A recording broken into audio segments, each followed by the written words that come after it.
This is Bonnie Vent. I'm so happy to announce these channeling sessions with the Connection are now sponsored by paid subscriptions.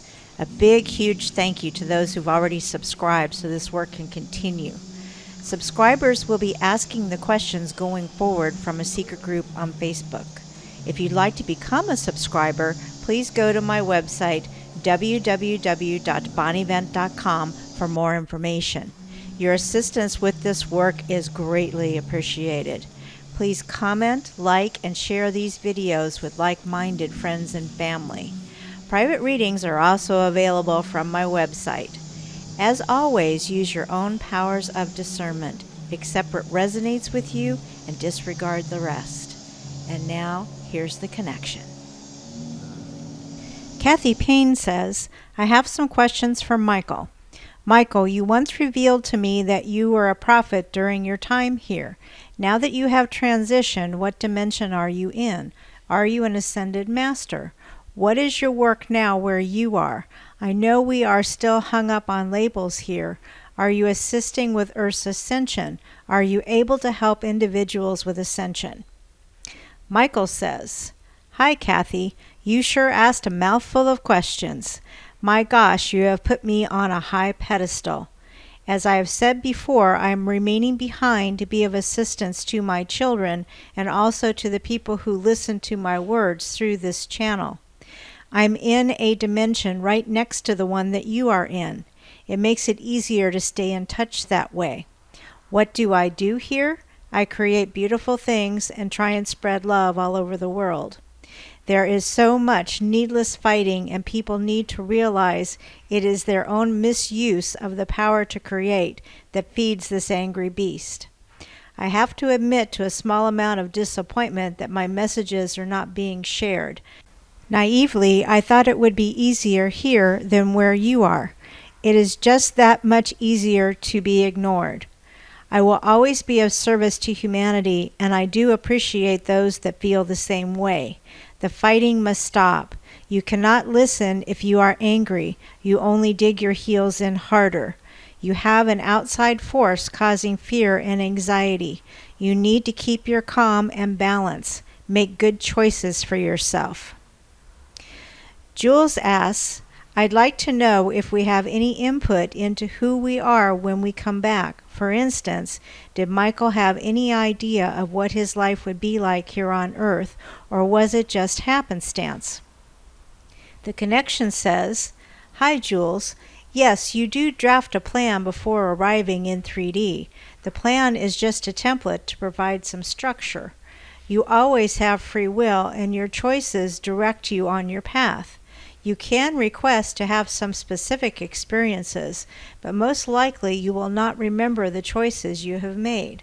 Some people come in with a full set of tools, and some must gather the tools along the path. The child prodigy, for instance, knows from a very young age what their primary tools are, and they execute on those tools, perhaps even before they can talk. They know what they want to accomplish, and they start out very early.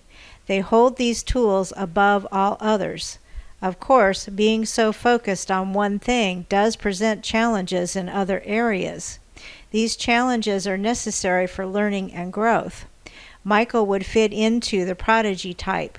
He always knew what he wanted to do. And as we said, the challenges can be many as well. He was no exception.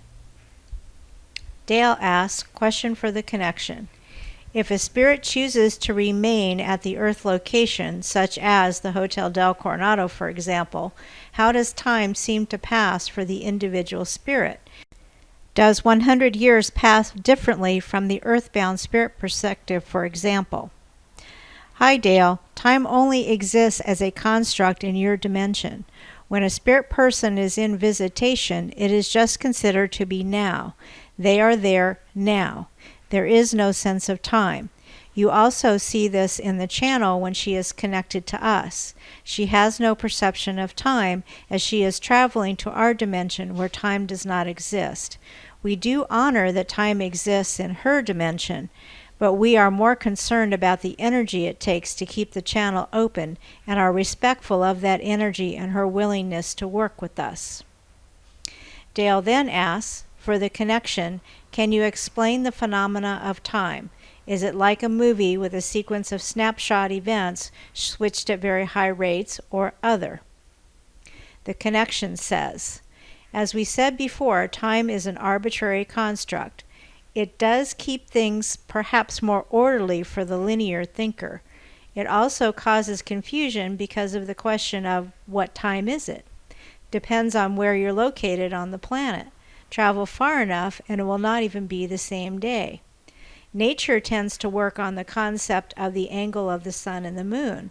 Try and ask your house pet what time it is, and it will be based upon a routine activity the human has put in place, like eating or taking them for a walk. If you ask them if they want to go for a walk now, the answer will always be yes, and the same with food. They are fine with the concept of now, even though they have adopted the routine of their human companion. Dale then asks for the connection. Is the connection a collective of both male and female beings, or other forms not known to us at this time? The connection says, we are a collection of energy. The term male and female and being separate are 3D concepts. We speak as one collective energy source with the intent of assisting the human through their spiritual path. Dale then asks, I have heard a theory that some hauntings are replays of past events in a loop format. My question, are events stored in the space at the location, and can the past events be recovered by devices and/or techniques from the local space at the location? The connection says, there is such a thing as residual energy. It is an imprint at a particular location. Some can appear to people with awareness, and they do play over and over. Some can be a series of images and appear in little glimpses or snapshots. They do not manifest in a repeatable format, so science has tended to dismiss these events as what they call anecdotal. Others working on devices do not have the credibility of the scientific community, which causes its own never-ending loop. Irina asks, Michael, I recall you said, I did not get to finish it. Would you like to explain more about what you meant by that statement? Hi, Irina. I had a lot in the works, as they say, when I was taken out of my body. I had more to teach my children, and as they have said, we plan to work on films as a family.